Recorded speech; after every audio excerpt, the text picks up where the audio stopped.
Hello friends, welcome to my channel Knowledge from Random Books. Today I'm going to talk about another book I read, and the title of the book is UnPoverty and its writer is Mark Lutz. So this is how the book's cover look like. The subtitle is Rich Lessons from the Working Poor. The term on poverty is coined by the author himself, and he gives its three definitions. The first is the state of eradicating extreme poverty. The second definition is reversal of perpetual deprivation, and the third is the provision of basic human needs. Let's begin with the introduction of the book. In the book, the author worked for an organization that provides small loans to very poor people in the developing world. The technical term for this is micro enterprise or microfinance. They provide loan to people who don't even have identification papers, passports, or birth certificates. The author strongly believes that extreme poverty can be eliminated in his own lifetime. The first chapter of the book is named Justice. In it, the author says that justice is possible only when everyone has a realistic opportunity to meet their basic needs. The author shares his experience in India traveling on a rickshaw.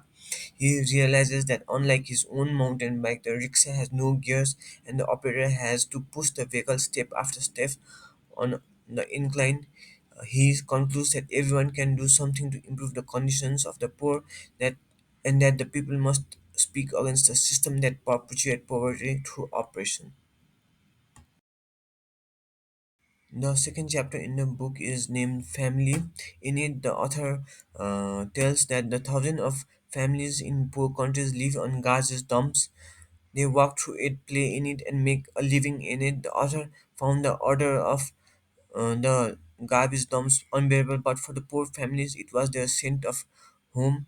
The poor people were not living alone or isolated, but as families with husband, wife, and children, regardless of their poverty.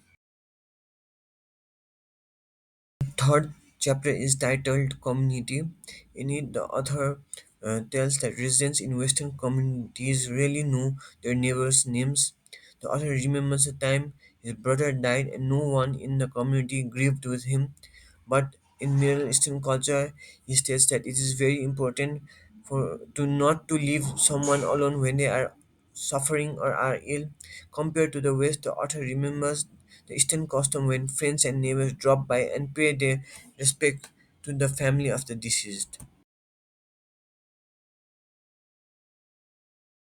The fourth chapter is titled Gratitude. In it, the author shares that poor people in developing nations have a habit of sharing. When someone poor gets a chance to succeed, out of gratitude, the person invests in others who need a helping hand. The Western people take their lifestyle for granted. We are entitled to have a roof over our head, clothes to wear, and cars to drive. The author shares his experience of meeting people with valid reasons to be bitter, yet they are possessed with joyful gratitude. Then the author goes on to list the lessons he learned from the working poor. He states that for the poor, the joy does not come from material wealth, but from relationships and from the shared experiences. He learns that deep within each of us is a God-given impulse that yearns for love and craves for family. That you get more done when community works together and get the added blessings of friendships. That our pride and neediness causes us to take rather than give, and that the poor has immense capabilities but unjust conditions make it uh, impossible to get ahead in life. And finally, the author ends by stating that it is possible to eradicate extreme poverty from the world in our own lifetime. Thank you.